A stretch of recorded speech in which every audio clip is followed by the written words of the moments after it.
Copyright disclaimer under Section 107 of the Copyright Act 1976. Allowance is made for fair use for purposes such as criticism, comment, news reporting, scholarship, and research.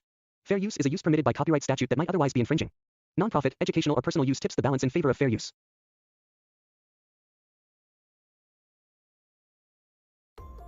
God ends here. यानी भगवान यहाँ खत्म होता है। यही लिखा था AB के काटा मोनेस्ट्री के उस खौफनाक दरवाजे पर, जिसके सामने दो नन्स खड़ी थीं। उनके पास अंदर जाने के अलावा कोई चारा नहीं था। एक नन ने दूसरी से कहा, आज हमें अपनी लाइफ सैक्रिफाइस करनी ही होगी, वरना इस दुनिया में कोई भी जिंदा नहीं बचेगा। उन दोनों ने उस दरवाजे को खोला और काटा मोनेस्ट्री के अंदर चली गईं। वहां उनका इंतजार एक भयानक दिखने वाली नन कर रही थी, जिसका नाम वैलिक था। वैलिक ने एक नन पर हमला करके उसे वहीं मार डाला। मरते मरते उस नन ने दूसरी नन को एक चाबी दी और कहा कि उसे ही ये करना होगा। दूसरी नन ने वो चाबी ली और किसी चीज की तरफ भागी, लेकिन इससे पहले कि वो कुछ कर पाती, वैलिक उस पर भी हमला करने लगी। लेकिन वो वहां से भाग गई और इससे पहले कि वैलिक उस तक पहुंचती, उसने फांसी लगाकर खुद को मार डाला।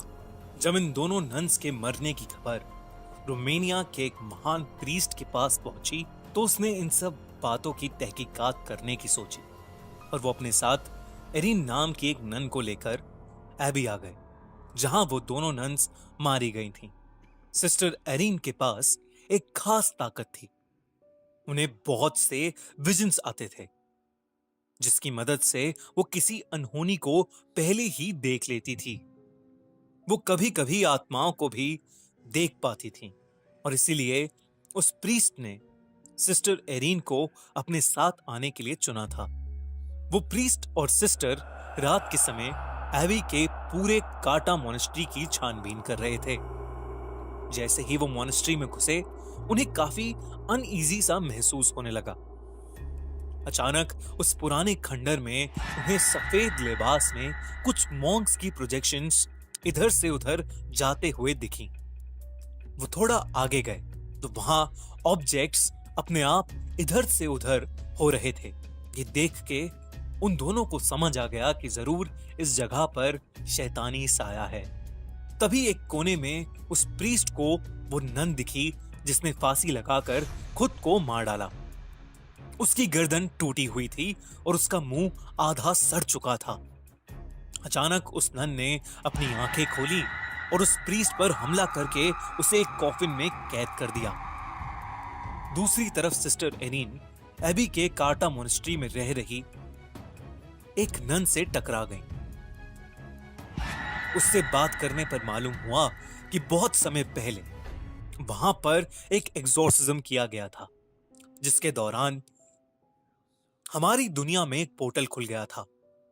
उसी पोर्टल की मदद से कुछ शैतानी आत्माएं हमारी दुनिया में आने लगी थीं। वैलिक नाम की एक शैतानी आत्मा भी उसी पोर्टल के जरिए इस दुनिया में आई थी।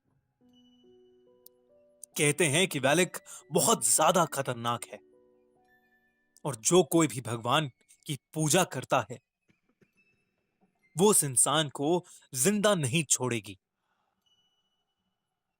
सिस्टर एरिन ने उस नन से पूछा कि वो किस तरह वैलिक को हरा सकते हैं।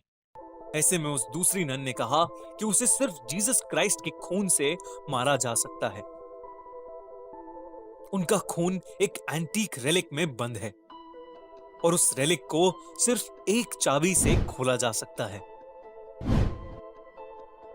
उस नन ने बहुत डरते हुए सिस्टर एरिन को वो चाबी दे दी। सिस्टर एरिन ने जैसे ही वो चाबी अपने हाथ में ली, तभी उन्होंने कुछ नेगेटिव एनर्जी महसूस की। उन्हें घुटन होने लगी और उनकी आंखों के सामने एक कॉफिन का विजन आया। वो समझ गई कि प्रीस्ट किसी मुसीबत में है और वो उन्हें बचाने के लिए भागी।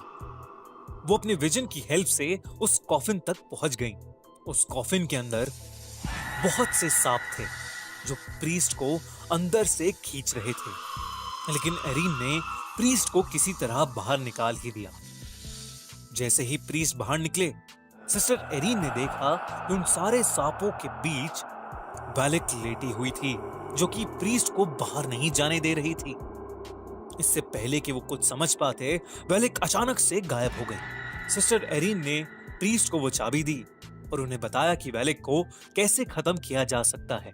प्रीस्ट ने पूछा कि उसे ये सब कैसे पता लगा। सिस्टर एरीन ने कहा कि एबी की काटा मोनेस्ट्री में रहने वाली एक नन ने उसे ये सब बताया। इस पर प्रीस्ट ने कहा कि काटा मोनेस्ट्री में तो कोई भी नहीं रहता, वो तो पूरी तरह से उजड़ा हुआ है। सिस्टर एरीन ये सुनकर बहुत चौंक गई। इसका मतलब ये चाबी उन्हें जिसने दी थी वो भी एक आत्मा ही थी, जो वैलेक को हराने के लिए उनकी मदद कर रही थी। प्रीस्ट ने उस चाबी की मदद से कुछ मंत्र पढ़े, जिससे उन्हें पता लग गया कि वो एंटीक रेलिक कहां पर है, जिसमें जीसस क्राइस्ट का खून था। प्रीस्ट ने सिस्टर एरीन से कहा, आज हमें अपनी बलि देनी ही होगी, वरना इस दुनिया में कोई भी जिंदा नहीं बचेगा। वैलेक उनका वहीं इंतजार कर रही थी। जैसे ही वो अंदर घुसे, वैलेक ने प्रीस्ट को पकड़ लिया। सिस्टर एरीन ने उनके हाथ से चाबी ली और अपने विजन की मदद से उस एंटीक रेलिक को खोज निकाला। वो प्रीस्ट मंत्र पे मंत्र पढ़े जा रहा था, लेकिन वैलेक पर मानो कोई असर ही नहीं हो रहा था। अंत में उसने प्रीस्ट को बड़ी बेरहमी से मार डाला। अब वो सिस्टर एरीन के पास आ रही थी, लेकिन सिस्टर ने उस रेलिक को खोज लिया था।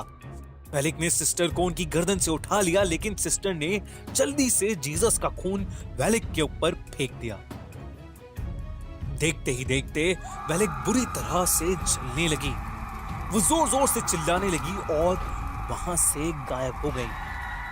सिस्टर एरीन जमीन पर गिर पड़ी, लेकिन वो वैलेक को मारने में कामयाब रही।